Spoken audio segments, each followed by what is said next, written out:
Some stories are not meant to entertain you. Some stories are not here to entertain you. They are here to make you stop, to force you to look at yourself more honestly. Maybe today your life still looks normal from the outside. You still go to work, study, eat, sleep, smile, and talk as if nothing is wrong. But deep down, you know something is off. You procrastinate too much. You live too carelessly. You have spent too long living below your real potential. And the most dangerous part is that you are starting to get used to it. This video does not promise to make you feel comfortable, but maybe it will make you look at yourself deeply enough that you stop living in a way that is quietly pulling you down.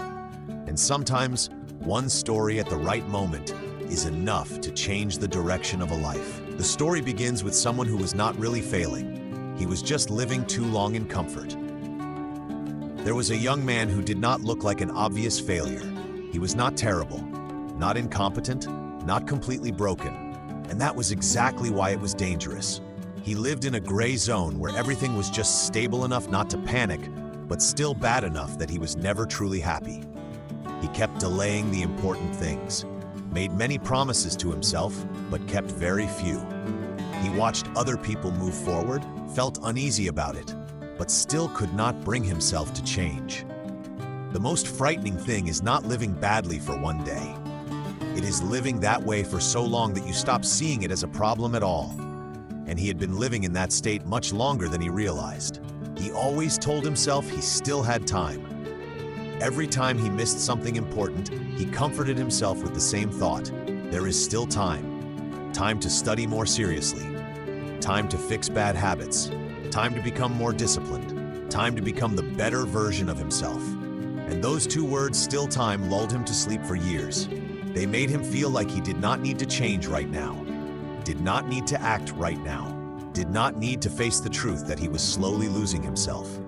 He did not collapse all at once. He simply slipped little by little, slipped through comfort, through repeated procrastination, through always knowing what was right, yet still choosing what was easy. Until one day, he looked back and realized he had drifted far away from himself without even noticing. Then one day he saw someone who used to be just like him. One day he met an old friend again, someone who used to be almost exactly like him, someone who had procrastinated, drifted, lived by mood, and made empty promises. But now that person looked completely different. Not in a flashy social media kind of way, but in the quiet way of someone who had rebuilt his life through discipline and action. The voice was steadier. The eyes were clearer. The energy was different. They talked for a while, and before leaving, the old friend said one sentence that woke him up. Life doesn't get better on its own. It only gets better when you live differently. The sentence was not poetic. It was not soft, but it hit the exact truth he had been avoiding. For the first time in a long time, he had nowhere left to hide. He had to look directly at himself. What changed him was not inspiration. It was the right kind of shame. Many people are afraid of shame, but there is one kind of shame that matters. The shame of realizing you have lived too long below your own standards. That night, he went home and could not forget the sentence. For the first time in a long time, he stopped telling himself that everything would somehow work out on its own. He saw the truth clearly. He was not failing because he had no opportunities. He was losing because he had been living too loosely. And that feeling made him decide he did not want to keep living the same way. Not to quit, but to stop continuing as the same person. The next day, he began with something small: sleeping earlier, waking up on time, scrolling less, finishing one important thing before doing the easy ones. Small, but real. And for the first time in a long time, he felt himself coming back. His life did not change immediately, but he began to change. The best part is that his life did not transform overnight. No sudden money, no big success, no applause. But he began to change, and that was what mattered most.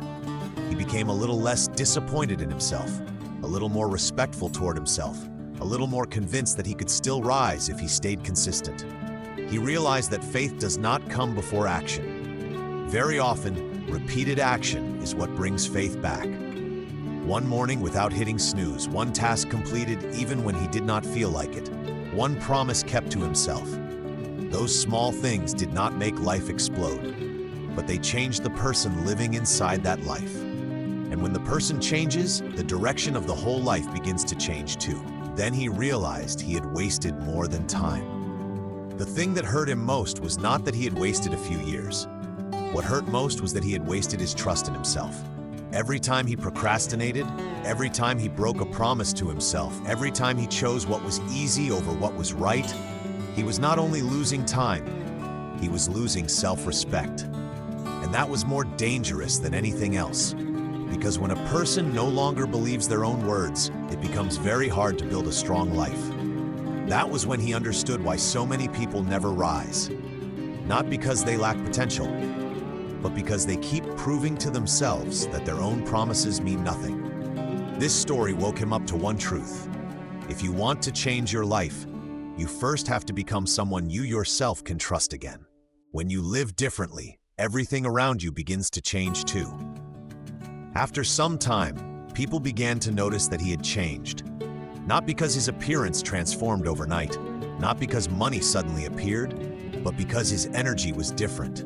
The way he showed up in life was different. People could feel that he was no longer living like someone who had already given up. He did not talk endlessly about goals anymore, but his actions became clearer. He complained less, delayed less. He no longer used tomorrow as his favorite excuse. And that was when he understood something huge. Life does not change when you say you want it to. It changes when the way you live every day no longer looks like your old self. That is the moment you truly begin stepping out of the life you used to hate. This story does not ask you to become perfect. The most beautiful thing about this story is that it does not demand perfection. He still had tired days, still had moments when he wanted to go back to old habits, still doubted himself sometimes. But now he no longer treated those moments as proof that he had failed. He understood that real change is not never being weak. Real change is being weak and still refusing to abandon yourself. And maybe that is why anyone who hears this story is forced to look at their own life differently. Many people do not rise not because they are too broken, but because they demand instant perfection from themselves. They expect to feel strong immediately, to be different immediately, to fix everything immediately. But the truth is, if you live a little differently every day, you are already no longer living the old life. If this story made you go quiet, don't waste it. If, after hearing this story, you feel something inside you fall silent, then maybe you understand now. The scariest thing is not failure itself. The scariest thing is continuing to live in a way that makes you lose yourself little by little. This story is not here to make you emotional for a few minutes and then disappear.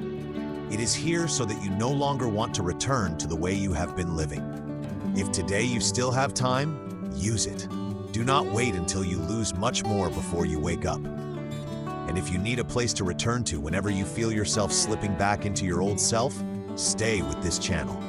Because here, we are not only looking for motivation, we are learning how to stay awake enough not to waste our lives again. If you enjoyed this, please click the subscribe button below. I'd really appreciate a like and a subscription to support the channel and help you catch even more great videos in the future. Thank you so much.